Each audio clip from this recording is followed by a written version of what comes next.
Rain had a way of making everything feel cinematic, and the morning I pulled up to the Owens estate for the first time, it was coming down in silver curtains so thick I could barely see the iron gate through the windshield. I sat in my second-hand sedan with the heat blasting and a folder of freshly printed resumes on the passenger seat, telling myself this was just a job interview, just another job. Nothing special about it.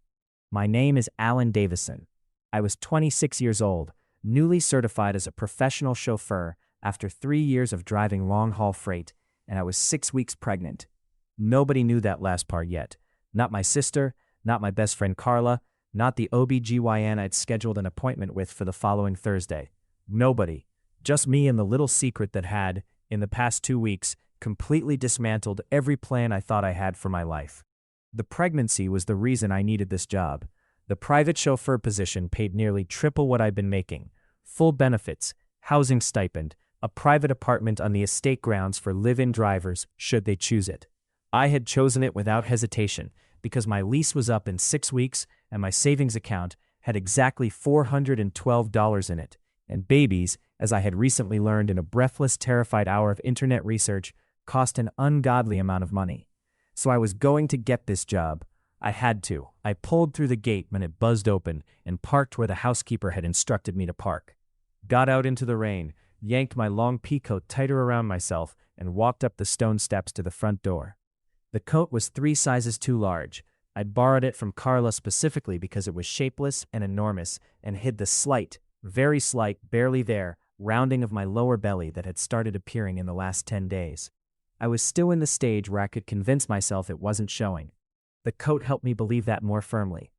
The housekeeper, a brisk woman named Mrs. Alcott, who moved like someone who had eliminated all unnecessary motion from her life, showed me to a sitting room and offered me tea.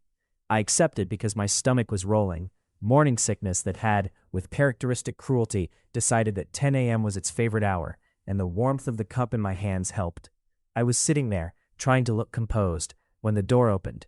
Fred Owens walked in, and every thought I'd prepared evaporated. I had done my research. I knew he was 32, that he ran Owens Capital from an office downtown, that he was the youngest in his family and had inherited the estate 4 years ago. What the professional headshot on the company website had not prepared me for was the reality of him. Tall in a way that filled the doorway, dark hair, slightly damp from the rain, wearing a charcoal suit with the jacket abandoned somewhere and his sleeves rolled up to the elbow.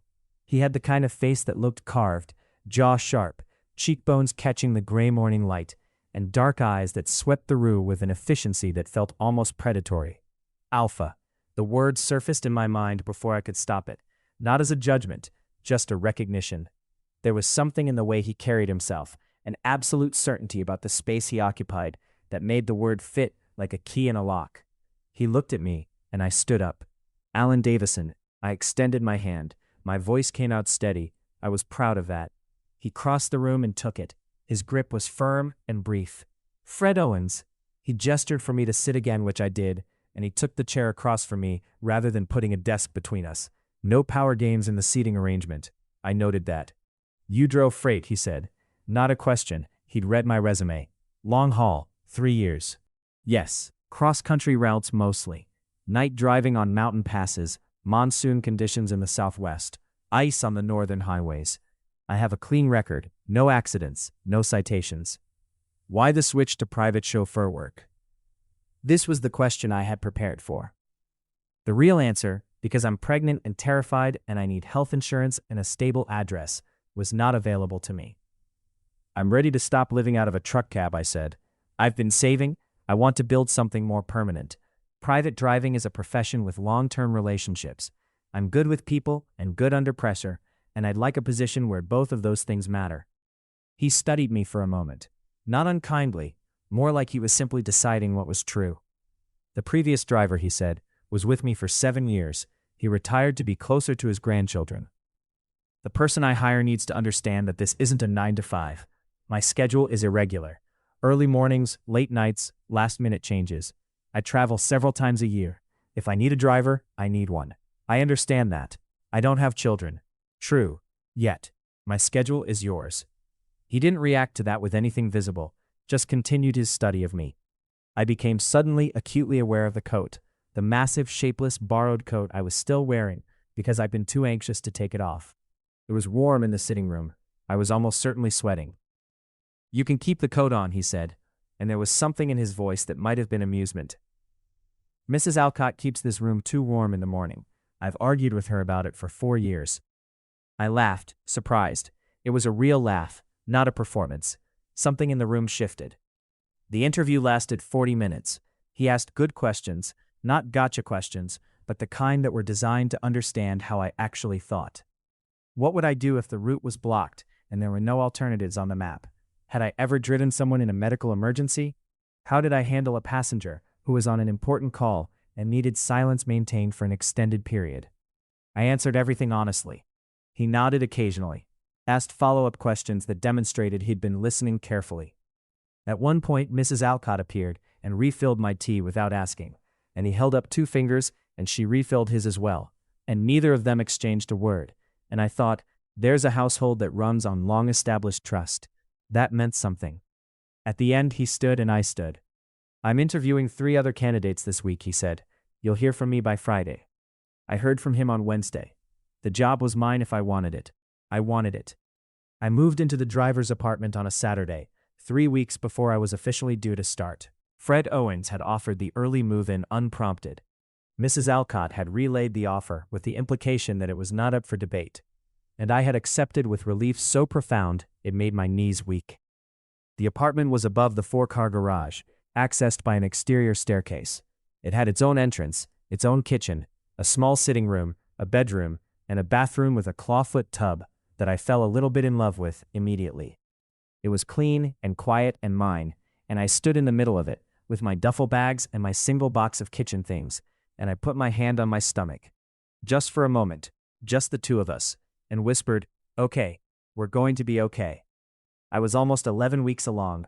The morning sickness was beginning to let up slightly, replaced by an appetite so aggressive it startled me. I was eating constantly, quietly, in the private of my apartment. The rounding of my belly was still subtle enough that layered clothing concealed it, but I was aware that this window was finite. I would need to figure out what I was going to say and when I was going to say it.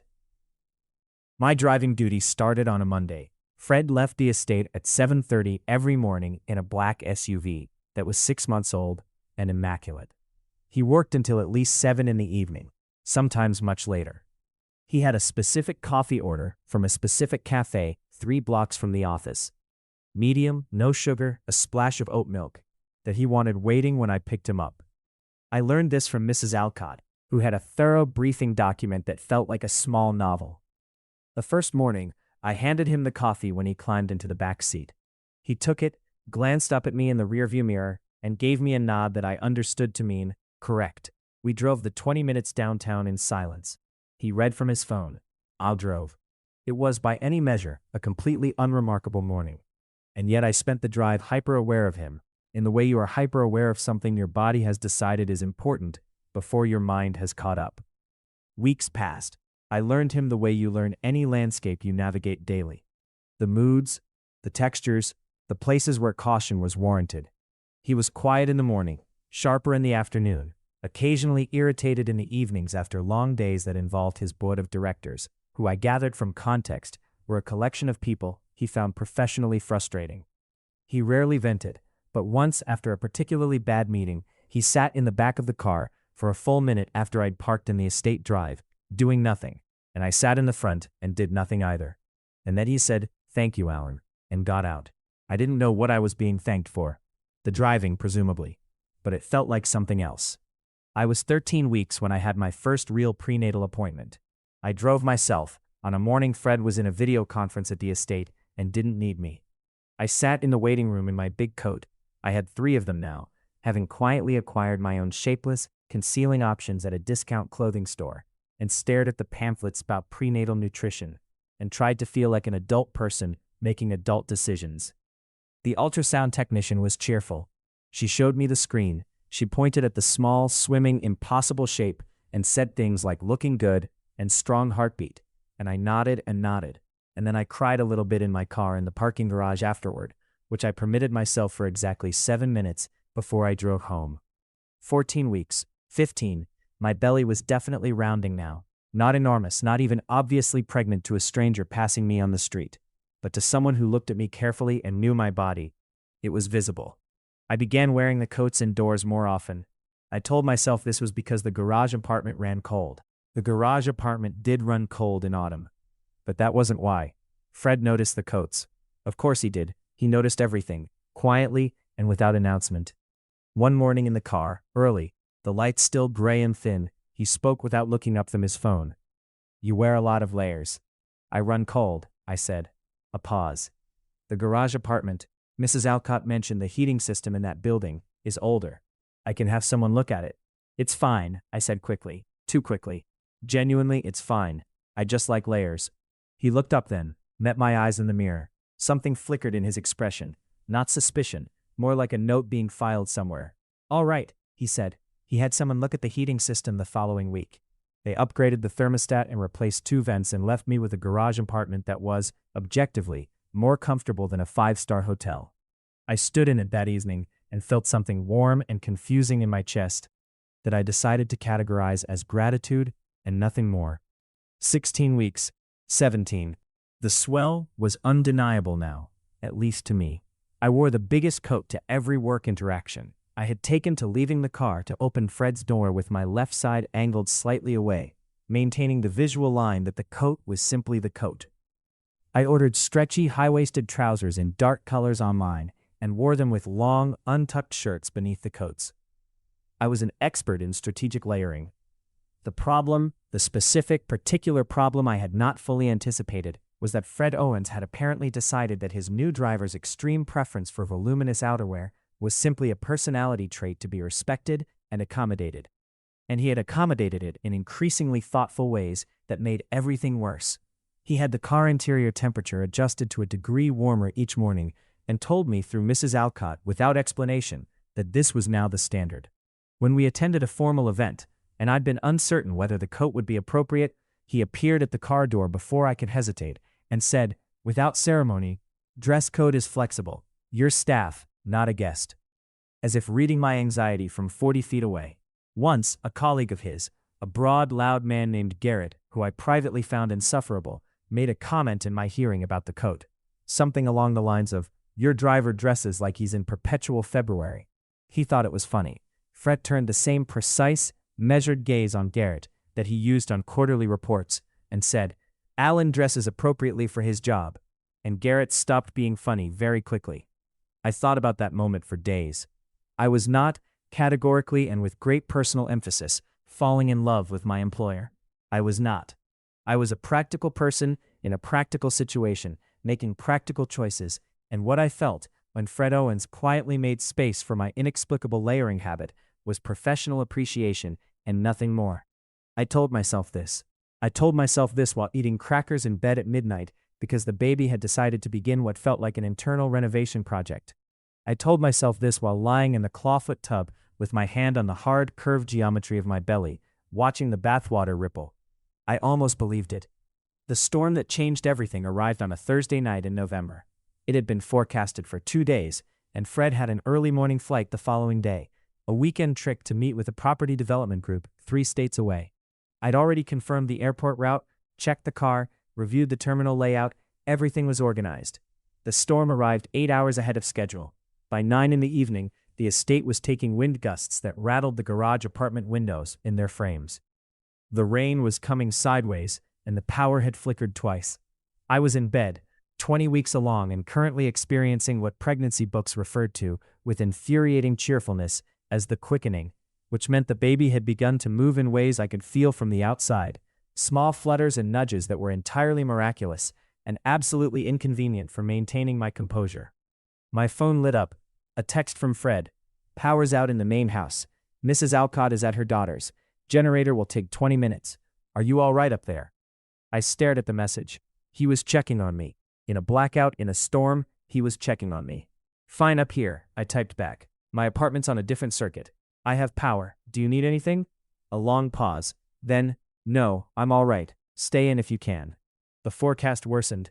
I put the phone down, picked it up again, put it down. The baby nudged me from the inside, a small, insistent pressure just below my ribs, and I pressed back with 2 fingers, the way I'd gotten into the habit of doing. I know, I muttered. 20 minutes later, there was a knock at my apartment door. I was in my pajamas. Oversized, loose. The kind specifically designed for a pregnant person that I had ordered online and been grateful for every single night. My belly was visible. Obviously, unambiguously visible, a clear and unmistakable convex curve against the soft gray fabric. I didn't think. I just opened the door. Fred stood on the exterior landing in the rain, holding a flashlight, wearing a dark sweater, and looking at me with an expression I had never seen on his face before. For a moment, neither of us said anything. The storm was loud around us. Rain hammered the stairs. The flashlight beam caught the water running off the eaves in silver lines. His eyes dropped.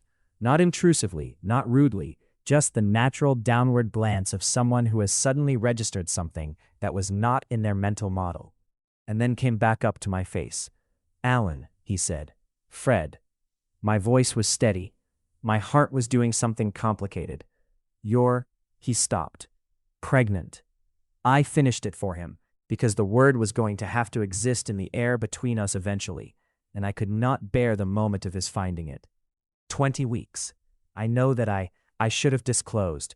I've been meaning to. I kept meaning to. The words came out honest in a way I hadn't planned.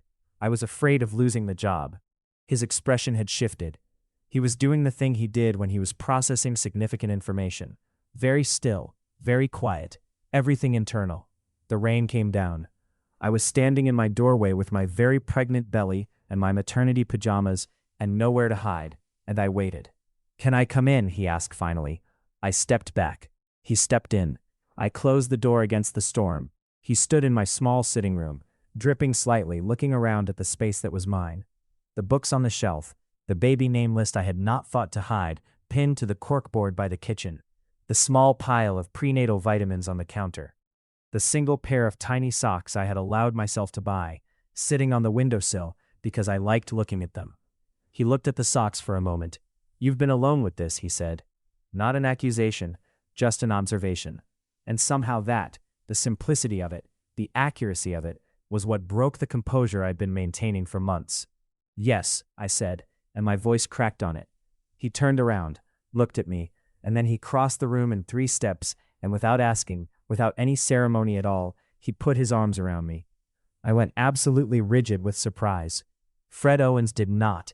In 5 months of working together, he had never once. He was not a person who touched people. He was careful about space, careful about boundaries, consistently and professionally courteous. But he was holding me now, arms solid and warm around my shoulders, his chin dipped toward the top of my head, and after a rigid, bewildered moment, I folded against him like something that had needed to fold for a very long time.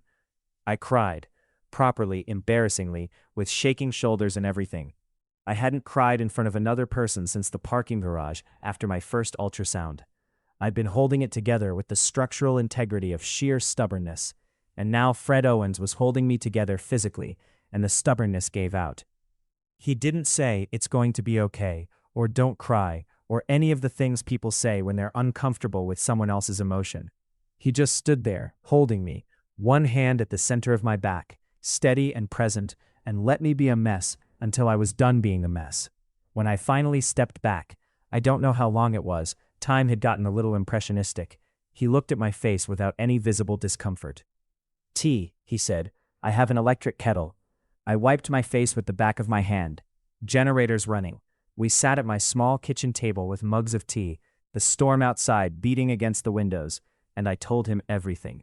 The pregnancy test at 6 weeks, the fear, the job interview and the big coat, and the deliberate concealment that had turned into months of practice subterfuge. The appointments I'd attended alone. The baby name list on the corkboard. I was between Arthur and Silas, I said, and he nodded like this was important information. He listened the way he listened to everything, completely, without interrupting, without making it about himself. When I finished, the silence that followed was comfortable rather than heavy. "How far is the apartment on the market for something with 2 rooms?" he asked. I blinked. What? "You'll need a second room. There's no timeline urgency, but a newborn in a 1-bedroom becomes a logistics problem faster than you'd expect. I looked into it when you moved in. There's a two-bedroom unit in the north wing of the estate that was used as staff quarters until about 10 years ago. It's been sitting empty. Mrs. Alcott's been suggesting I do something with it. I stared at him. Fred, I can have it opened and assessed this week. It needs some work, the flooring probably, and the bathroom tiles, but structurally it's sound. It has a separate entrance. He wrapped both hands around his mug. It would be more appropriate for a child. You don't have to.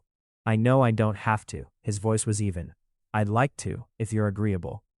I looked at him across the small table, this man who I had been driving through seasons, who had upgraded my heating without being asked, and silenced colleagues who commented on my coats and checked on me in a storm, and felt something in my chest rearrange itself into a shape that was unmistakably clear. I'm agreeable, I said. Something that was not quite a smile moved across his face. Almost, the closest approximation I had seen. He stayed until the main house generator was confirmed running, which was close to midnight. At the door, he paused. The coat, he said. What about it? He looked at me at the obvious roundness of my belly, no longer hidden by anything, just present and unambiguous in my soft pajamas. I thought you were cold. I know you did. I thought. He stopped. There was something that might have been wry humor in his expression, directed at himself rather than at me. I thought you just liked big coats. I laughed. It surprised both of us, the sound of it in the storm-loud apartment. I really don't, I said. I mean, they served a purpose, but no, I'm more of a fitted jacket person normally. He looked at me for a beat longer than was required. We'll work on that, he said, and went out into the rain. The thing about a significant secret being known is that it changes the texture of everything around it. The space where the lie had lived, all those months of coats and careful angles and practiced deflections, was now open, and into that open space came a different kind of awareness. Fred knew, and Fred, being the particular person that Fred Owens was, had not panicked or distanced himself or made me feel like a problem to be managed. He had held me in my kitchen and asked about room configurations and talked about bathroom tiles. I was doing something inadvisable with my feelings, and I knew it. The morning after the storm, I drove him to the airport with the route slightly adjusted for storm debris. He sat in the back, reading. Normal, just like every morning. But when I pulled up to the departures terminal and got out to open his door, he paused before getting out and looked at me differently than he had on any of the previous mornings. Silas, he said. Of the two names, it has better weight. I stood there in the cold morning air outside the terminal, holding the door, and tried to locate a professional response. Noted, I managed. He got out, took his bag, walked 4 steps toward the terminal, and then turned back. There's an appointment. You mentioned your next appointment is next week, Thursday. Yes. I'll be back Wednesday night, if you'd like company. Everything in me went very still. At the appointment? He waited. There was nothing performative about the offer, nothing elaborate, just Fred Owens being precisely who he was, someone who had observed that I had been attending every appointment alone, and offering an alternative. The appointment is at 9, I said. I'll drive. He turned and walked into the terminal before I could say anything else, which I was privately grateful for, because I was fairly certain my face was doing something I would rather he not see from close distance. The weekend passed. I rearranged the furniture in my apartment for no reason other than that I needed to do something with my hands. I sorted the baby things I'd been quietly accumulating, the tiny socks, now joined by a small hat, and 2 neutral-colored onesies purchased from a discount bin, and arranged them on the windowsill shelf. I called Carla. Oh, she said, when I told her I was pregnant. Then, oh, and then after a longer pause, how long have you been sitting on this? 20 weeks. Alan. She started several sentences and completed none of them. Are you okay? Yes. I thought about it. Actually, yes. Better than I thought I'd be saying that. Do you need me to come? Not yet, soon. Is there a? You don't have to tell me. There isn't anyone, I said. It was a situation that concluded before I knew. This was true. The person in question was gone from my life cleanly, without acrimony, and had no knowledge and no claim, and I had processed those facts and set them down. A pause. And the job? Are they being decent about it? I looked at the window, thought about Fred asking whether I wanted company at my appointment. More than decent, I said. Wednesday night, the car pulled into the estate drive at 8:40. I watched from my apartment window, not waiting, just coincidentally standing near the window, as Fred got out and walked toward the main house. He glanced up at the garage apartment, I stepped back from the window, then felt ridiculous and stepped forward again, but he'd already gone inside. Thursday morning, he was waiting at the estate door at 8:15, not in the backseat position of a passenger, but standing beside the driver's side, which was unusual. "You said you'd drive," I said. "I did." He held out his hand in a gesture that somehow made it obvious he meant for the keys. I gave him the keys. He drove, and I sat in the passenger seat for the first time since I'd started working for him, and it was deeply strange in a way that was also inexplicably comfortable. The clinic was warm and quiet. He sat in the waiting room and read something on his phone, and looked from the outside like any other person in any other waiting room. When the ultrasound technician called me in, I hesitated at the doorway, and he looked up. "Do you?" I started. He was already putting his phone away. The technician was professional and thorough, and clearly accustomed to partners of all configurations attending these appointments. She showed us, that word happened without my planning it, the screen. The baby was 21 weeks, and apparently committed to demonstrating this by moving with an energy I had personally felt from the inside at 3 in the morning for the past week and a half. "There's the spine," the technician said, pointing, "and there," she angled the wand slightly, "there's the heartbeat. See?" The sound came through the speaker, fast, rhythmic, profoundly alive. I had heard this before. I had sat in this room, or a room like it, alone, and heard this sound, and it had been wonderful and overwhelming and lonely all at once. Hearing it now, with Fred standing slightly behind and to my left, was different in a way I couldn't quantify, but felt throughout my entire body. I turned to look at him. His expression was, I filed it away carefully, stored it somewhere protected, unguarded. Completely unguarded, for possibly the first time since I'd known him. He was looking at the screen with something open and wondering in his face that he hadn't thought to organize into composure. He felt my gaze and looked at me. The technician printed photos. Fred held one in the car on the way home, studying it with the same focused attention he gave quarterly projections. And I drove, and the silence between us had shifted into something that required a name. I wasn't ready to give it yet. The North Wing apartment was assessed, renovated, and ready by December. I moved in at 23 weeks, into 2 bright rooms with new flooring and a repainted bathroom, and a second bedroom that I stood in for a long time, thinking about how a room becomes a life. Fred had not supervised the renovation. He had a design team for that, but he had, through Mrs. Alcott, asked me about color preferences. I had said warm tones, and the walls were warm, and there were curtains that pooled slightly on the floor in a dusty gold that I had not specified, but that was exactly right. I thought about that. We had fallen into a new rhythm. The mornings were the same. Coffee, the drive downtown, silence that was comfortable. But evenings were different now. He sometimes knocked at the apartment door, sometimes with a reason. There was a document he needed my input on for the estate's transportation arrangements. Or Mrs. Alcott had made excess food and he was relaying the offer. Sometimes without a specific reason, just, "Are you busy?" We watched rain from the small covered terrace off my sitting room. We argued about the name Silas versus Arthur. He remained firmly Silas, and I had begun to secretly agree, but didn't concede immediately because it was entertaining.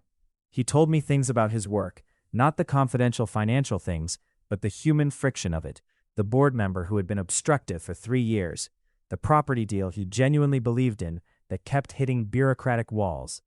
I told him things too, about long-haul driving and the specific loneliness of that life, which was a different kind of loneliness than most people understood. About my family, scattered and complicated. About being someone who had organized his entire life around forward motion without stopping to figure out what he was moving toward. "And now?" he asked one evening when I had said that last part. "And now I have a direction," I said. I had my hand on my stomach. I did this constantly now, reflexively, the baby's movement, a background conversation I was always half attending to. Whether I planned it or not. He looked at my hand on my stomach, at my face. He did this sometimes, this careful, thorough look that moved between things, assembling a picture. I had stopped finding it unnerving. I had started finding it the opposite of unnerving. "Does it still feel unplanned?" he asked. I thought about the tiny socks on the shelf, the ultrasound photo pinned to my corkboard next to the baby name list, which now had Silas underlined twice, the clawfoot tub in the bathroom, where I soaked my aching lower back and had the most peaceful 20 minutes of each day. The particular quality of the silence in the car in the morning, which had become one of my favorite sounds. No, I said, not really. Carla came to visit on a weekend in late December. I gave her the tour of the apartment, the estate grounds, the garage where the cars lived in a way she described as honestly nicer than my flat. She shook Fred's hand when he appeared in the estate drive on his way out, said nothing to his face that was incriminating, and then waited until he was gone to turn to me with an expression that was the visual equivalent of an alarm going off. Alan, she said, whatever you're about to. He looks at you like you're a quarterly report he's personally invested in. That's how he looks at everything. No, she said, with great patience, it's not. I've seen how he looks at the estate gate. He does not look at the gate like that. He looked at you like you're the answer to a problem he's been working on for a long time. She put her hand on my arm. And you know what you look like when you look at him? No, I said, and I don't want to. Like someone who has decided not to look too much because they're scared of what they'll see. I looked at the main house, at the window of Fred's study, where a light was on. Most good things are, she said, insufferably wise. Also, he upgraded your heating system, unprompted. Alan, the man upgraded your heating system. It was a gesture of professional. He came to your ultrasound appointment and held the photo of your baby in the car. I opened my mouth, closed it. He held the photo, she said, softer now. You told me that. I had told her that. I had mentioned it, briefly, in the same tone I might mention a weather report, and she had gone very quiet in the way Carla went quiet when she was doing significant internal processing. I can't, I said, and then stopped, because what I meant was, I don't know what happens if I'm wrong, and I don't know what happens if I'm right, and I am 26 years old and 6 months pregnant by someone else entirely, and I drive this man to work every morning, and I live on his estate, and if I reach for something and miss, I will have nowhere to land. Carla squeezed my arm. Okay, she said, just let yourself notice what's happening. That's all. Just notice. The baby moved, right then, a firm kick against my palm that was so precisely timed it felt almost editorial. Even the baby agrees with me, Carla said. Christmas came. Fred gave me the holiday week off, organized it quietly through Mrs. Alcott, with the addendum that the estate itself would be minimally staffed and that the kitchen would be stocked, the implication being that I should rest. I tried to rest. I was not, at 27 weeks, sleeping particularly well.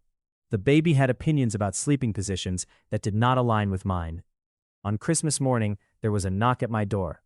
Fred stood outside with 2 mugs of coffee, one of the decaf that I had been drinking since the pregnancy and which he had at some point noted and remembered without comment, and a small package wrapped in craft paper. Merry Christmas, he said. I stepped back to let him in.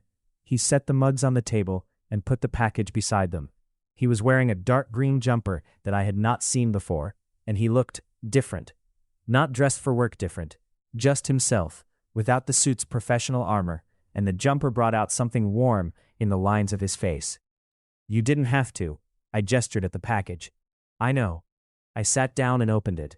Inside was a book, a beautiful, heavy hardcover illustrated atlas of places, the kind of book with full-page photographs and short essays about geography and light and the particular quality of mornings in different parts of the world.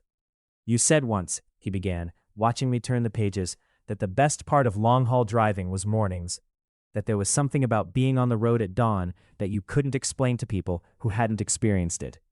I had said that. 3 weeks ago on the terrace. I hadn't thought he would. I hadn't expected. I thought you might like somewhere to keep mornings, he said simply. I looked up at him. He was watching me with that precise, open attention, and for a moment, the distance I had been maintaining, through carefulness, through sense, through the patient architecture of not quite looking, collapsed entirely. Fred, I said. Alan, he said, I need to tell you something. He waited. I took a breath. I have been quite deliberately not examining what I feel about you, because the situation is complicated, and you're my employer, and I'm pregnant, and I have been operating under the impression that examining it would be inadvisable. Something shifted in his face. And I had a friend tell me recently, I continued, that I should just notice what's happening. and I have been noticing. I looked at the book in my hands, the beautiful Atlas of Mornings. And what I notice is that you have quietly made everything better. From the day you upgraded my heating without being asked to this. And I notice that the day feels different when you're in it. And I notice that I have been quite specifically not looking at you for the past 2 months because I was worried about what I would see if I did. A long silence. What do you see? He asked quietly. When you look. I looked up. Something I want, I said. Something that frightens me because I want it, and the situation, he said.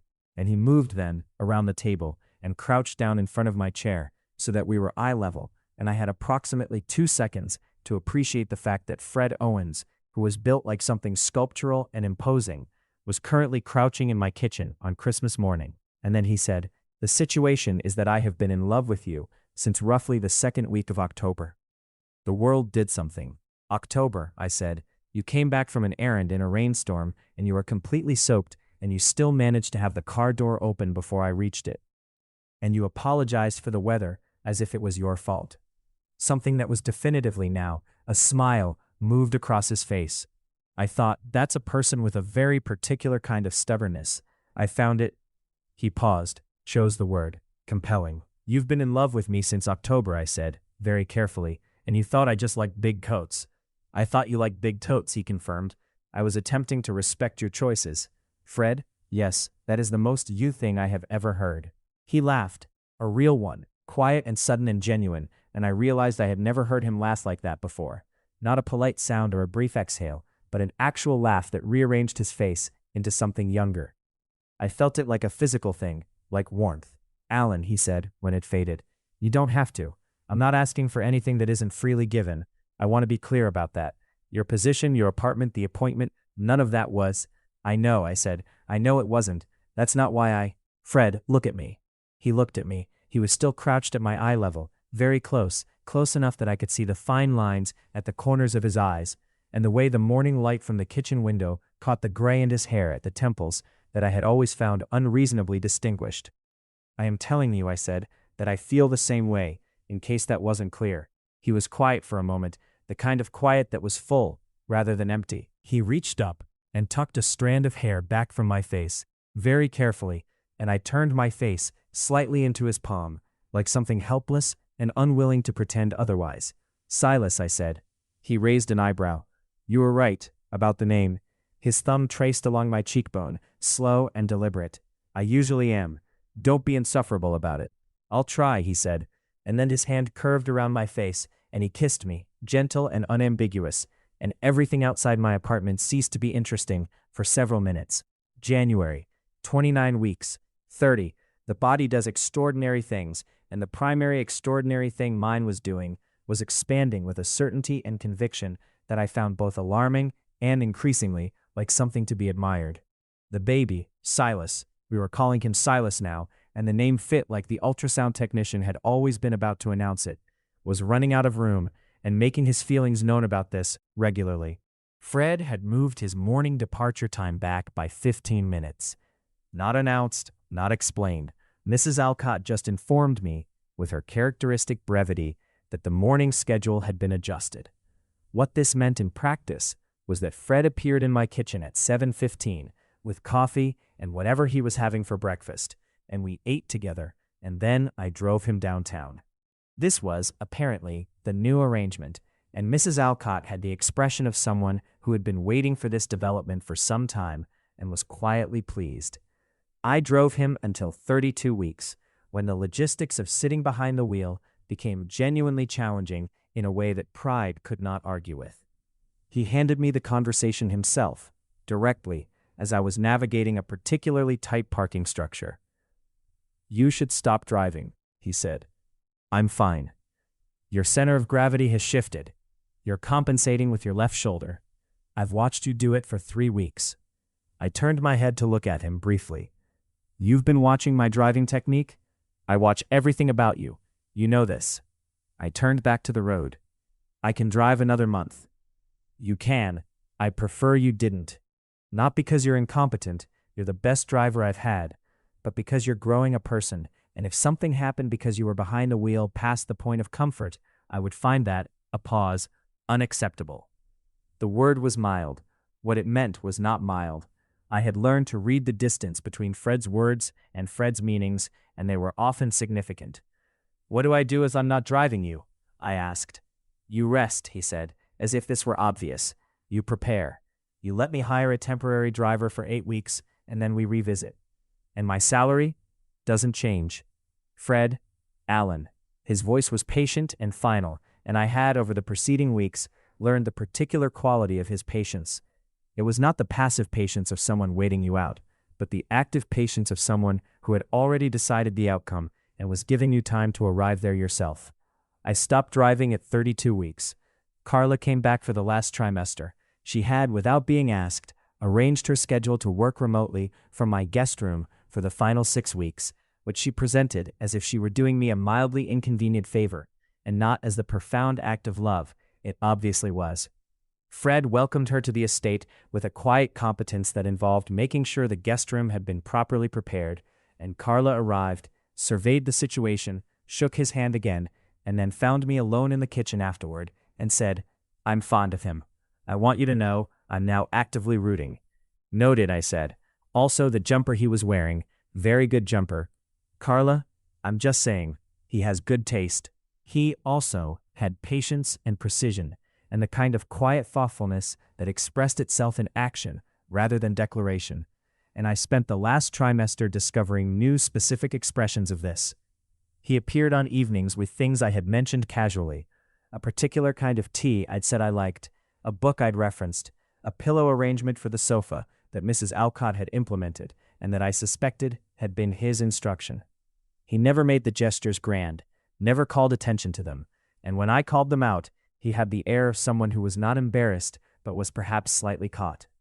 "You're attentive," I said once, when I found a new footrest beside the sitting room chair that was exactly the right height for me at 34 weeks. "I noticed things," he said. "You noticed I needed a footrest. You mentioned your ankles." "I mentioned my ankles in passing 6 days ago." He looked at the footrest. "Is it not the right height?" "Fred," I looked at him. He looked back. "It's the right height," I said. He nodded as if this were the important information, and opened his book. I sat with the footrest and the right height, and the quiet, particular warmth of being known in the small, daily ways that turned out to be the most significant. 36 weeks, 37, 38, and I woke at 3 in the morning with a certainty that was different from all the earlier nighttime certainties. The kind of certainty that moves through the body like a tide coming in. And I lay there for 40 minutes, doing the breathing I'd learned in the birthing class and timing things on my phone. And when the numbers said what they said, I picked up the phone and called Fred. He answered on the second ring. "It's time," I said. "I'm coming," he said. He was already awake. I don't know if he was a light sleeper or if he had been awake in the particular way of someone listening for a specific sound. Either way, he was at my door in 4 minutes, dressed, calm, the car keys already in his hand. "The bag is by the door," I said, breathless with something between pain and exhilaration. He picked it up, looked at me with that careful, thorough attention. "How are you doing?" "Ask me again in a few hours," I managed. He drove. I gripped the door handle and breathed and timed, and somewhere around the 8-minute mark I said, between breaths, "You should have let me keep driving. I was better at this than you." "You can tell me that again when we're not in an active labor situation," he said. Perfectly calm, eyes on the road. "I'm holding you to that." "I know." Silas arrived at 11:47 in the morning, after 9 hours that I will not describe in detail, because this is a love story, not a horror story, though I will say that Fred was there for all of it, and that he held my hand with exactly the right pressure for exactly as long as I needed, and did not flinch and did not speak unnecessarily, and that when the midwife said, "Here he is," and placed this small, furious, extraordinary creature on my chest, the sound Fred made beside me was not words, but it was the most articulate sound I had ever heard from him. Silas was 6 pounds 11 ounces, and equipped with extremely strong opinions about being in the world, and exactly my nose and Fred's steady, watchful eyes, which was, well, it wasn't biologically possible. I knew that. But it's what I thought in the warm and exhausted and demolished first hour of Silas's existence, lying there with this new person on my chest. He has Fred's eyes. and the thought made me feel, absurdly and completely, like I had arrived somewhere. Fred held him after about an hour, when things had settled, and the midwives had done their work, and it was just the three of us in the room, quiet and afternoon lit. He held Silas with the same focused, careful attention he gave everything important, both hands, secure and deliberate, the baby's head cradled in his palm, and looked at him for a long time without speaking. "Silas," he said finally. Just the name. Testing it against reality. "Told you," I said. I was barely awake. Everything hurt, and nothing mattered except the specific contents of the room. "The name fits." Fred looked up from Silas to me. The expression on his face was the same one I'd seen at the ultrasound, unguarded and open and wondering, but deeper now, richer with meaning. "Are you all right?" he asked.